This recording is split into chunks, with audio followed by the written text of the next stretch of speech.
Have your setters ever set where the attacker simply isn't there? Maybe he's fallen down, or maybe they have no approach. We want our setters to be able to realize that and make a set in a different position. Can your setter make exactly the correct choice in every situation? We have good enough spikers that if we choose the right one and give them a good approach and a good set, we have a pretty good chance of scoring. But often we don't do that. Often you've fallen down, I don't see it, I still set the ball to you, or you've got the shortest approach, you've got a nice long approach, I don't set you, I set the other guy. We work through all that stuff with our setters. And who's got the best chance to score? Often it's through video. Maybe it's in a timeout. Maybe it's when I stop an activity. Well, I just set that ball there to that guy. That guy didn't have the best opportunity. He could have set somewhere else. We want our setters to process those things. It's super important. It's part of my Kenny McKenzie rules with that individual that these guys can think on their own. And they should be able to make these decisions. I'm going to try and counsel them, help them in practices to make those decisions. But most of the practices that I run with these guys, or even with grade 7 boys, involve decision making. They have a decision making. And I'm going to talk to them all the way through about the decisions they're making.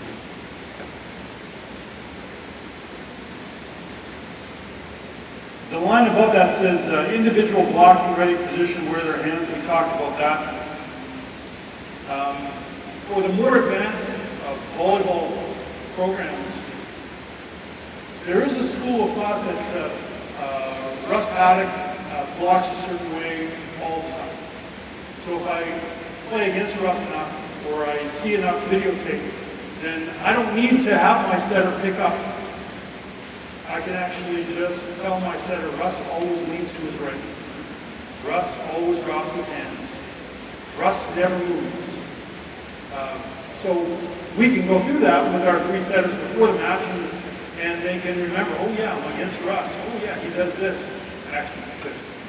And there are many really good coaches that don't believe that you need to do any of these intention things with the setters. You simply need to, blockers have tendencies. They just have tendencies. And they will revert to those tendencies. So we're just going to know what those tendencies are. So that's what I tried to list in this section. Okay, attacking. First thing is blockers. Can I see them? Let's get 2 blockers. Mark, you're going to hit outside. Setter set. Let's have a single block actually. So Dane, you're going to block. All right. And Dane, you're going to position yourself early, either cross court or line block. Okay. Then Mark, you're going to start.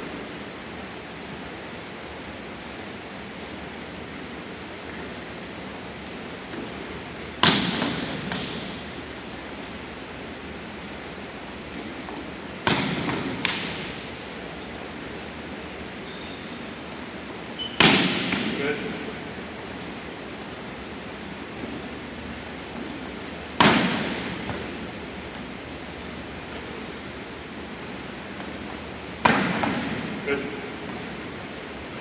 Simple stuff. Can Mark see where the block is and hit where the block is?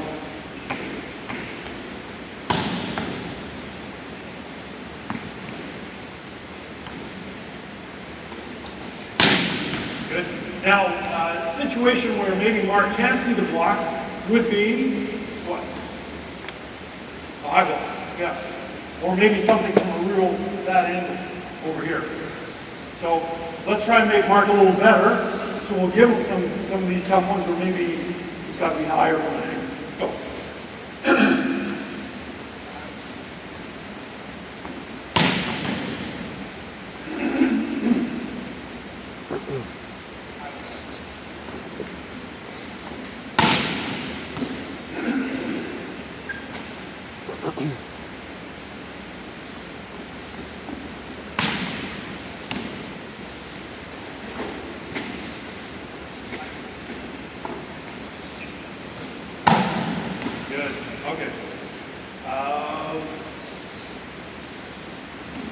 let's have Danny go block in the middle. And Dan, you're not always going to block outside. Sometimes you're going to go not block. All right? We're going to see if Mark can pick that up. But in the meantime, the two of you just try and step block. Block. Go.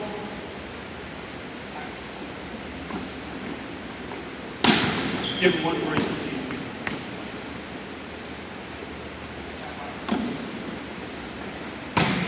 Good.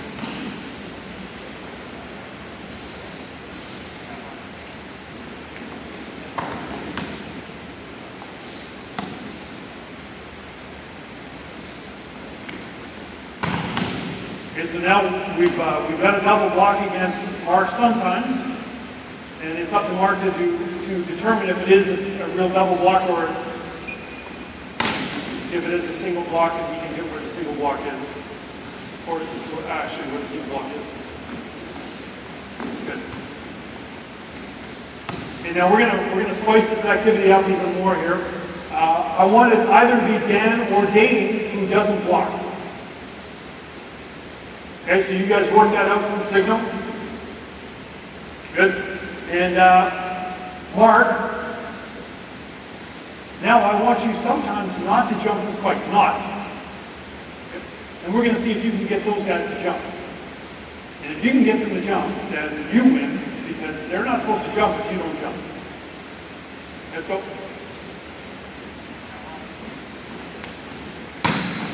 Good.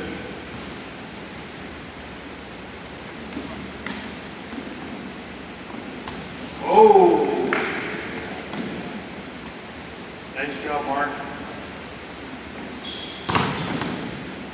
Not good there.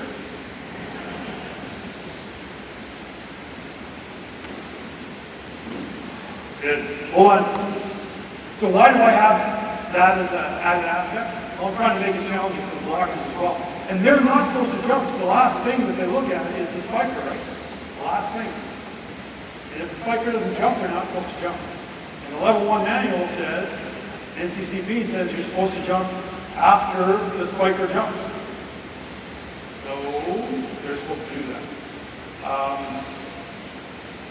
Mark, let's go. Keep going.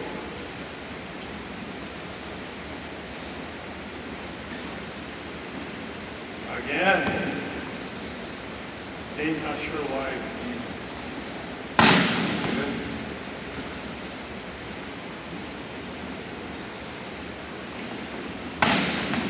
Well done. Hey, Steve, replace Mark. Dan, you know you're not supposed to jump if he doesn't jump. You're not supposed to jump if he doesn't jump.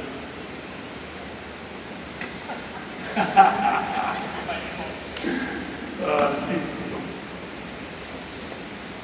Okay, Derek, and let's just have Derek. Derek, you're going to come in and play defense.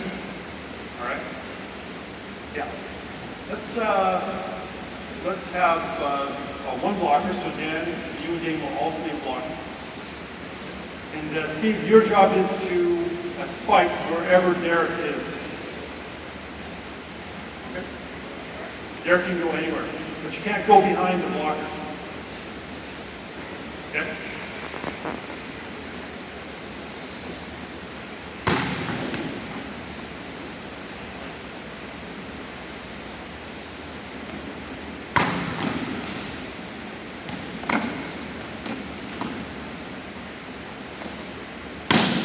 So I'm adding something in here that my outside hitter now is supposed to pick up. The position of a back row defender. Where are you? Go ahead. You're supposed to hit out.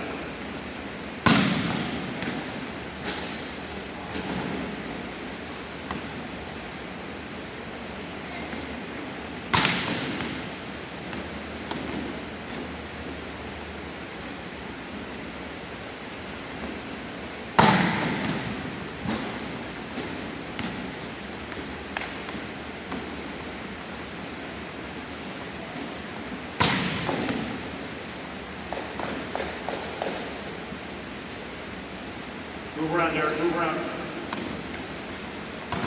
Good.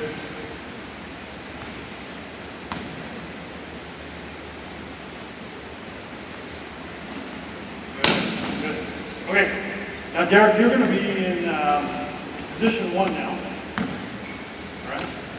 And we'll have Dane block. And Dane, you're going to block. Let's block angle. Give him a line shot. Okay. And now Derek is going to be deep. You have to tip. Or Derek is going to be up. You have to start. Okay. Nice high step, guys.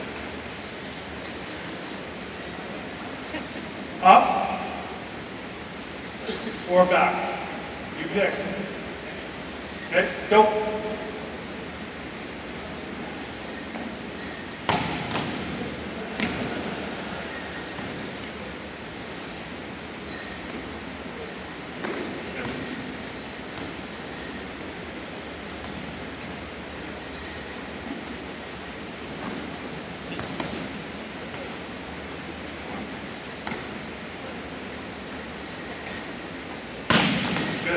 Good. That's good, guys. Good. So it's fairly advanced, but we want our spiker to be able to pick up where the back court defense is from.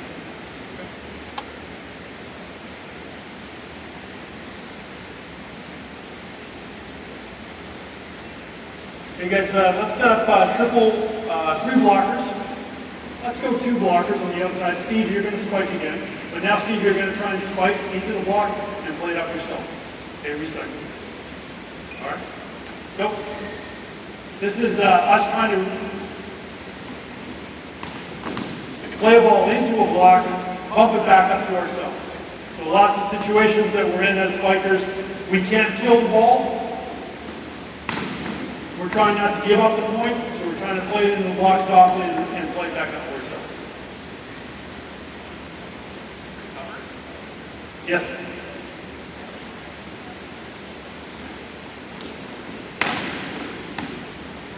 Okay, Steve, try and do it so you play it yourself. In and up.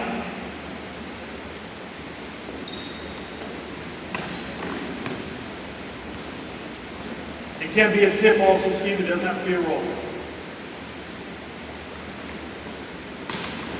Good. So that's recycling. We would advance this to say, you got to get 5 kills or 5 recycles so that the block won't know exactly what's happening. So obviously, if the block knows, then they're going to play some games with the spiker, maybe wait a little bit, or maybe not block in a genuine, honest way. We don't want that.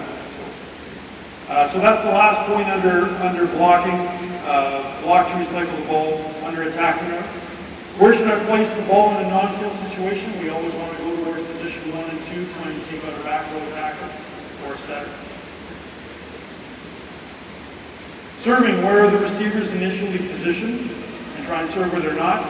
Where do they dislike receiving? Almost all receivers dislike certain spots. Can we serve into those spots? Can we disrupt the offensive pattern that they like?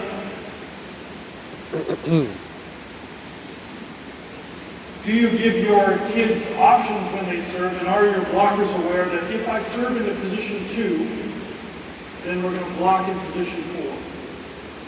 Or vice versa, we serve into position 4 and bring that left side up, so the blocker should respond and move. We want to train our blockers to pick up on exactly what happens and move early. Should I make sure of this serve? Do you ever get upset with your player because they missed a serve when you didn't think they should? Do you talk to your players about those situations? Or do you just, Lucas, you just get super mad at us? That's it, eh? Maybe you should spend some time with them in practice about situational things. And we're all different. When I want you to make a serve would be totally different than maybe when you guys want to make a serve. So try and help them with that in practice, when they shouldn't and when they shouldn't. Receiving, is the ball coming to me? I always think that it is, but read the server. Simple shoulders. Are they facing towards you? Do they look like they're serving short? Those types of things. Is it spin or float? Communicate with other passers about areas of responsibility. I think Lori covered some of that. And finally, this is the Lloyd Vaught thing. Can you induce a server to serve where you want them to serve? So, I don't want them to serve to my left, so I'm going to move a little more to my left and see if they'll still try in the sidelines here. Oh gosh, they missed. Well, that's pretty good. Can I induce them to serve into that area?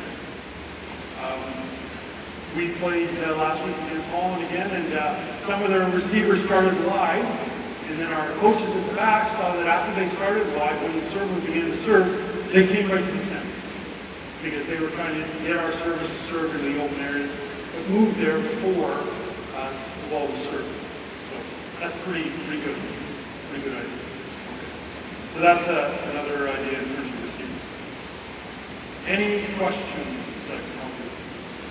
If you do, you can stay behind and ask. We've got time for one very important question. Just one. Sorry, we have two. We're being asked to only do one. Anybody have a question?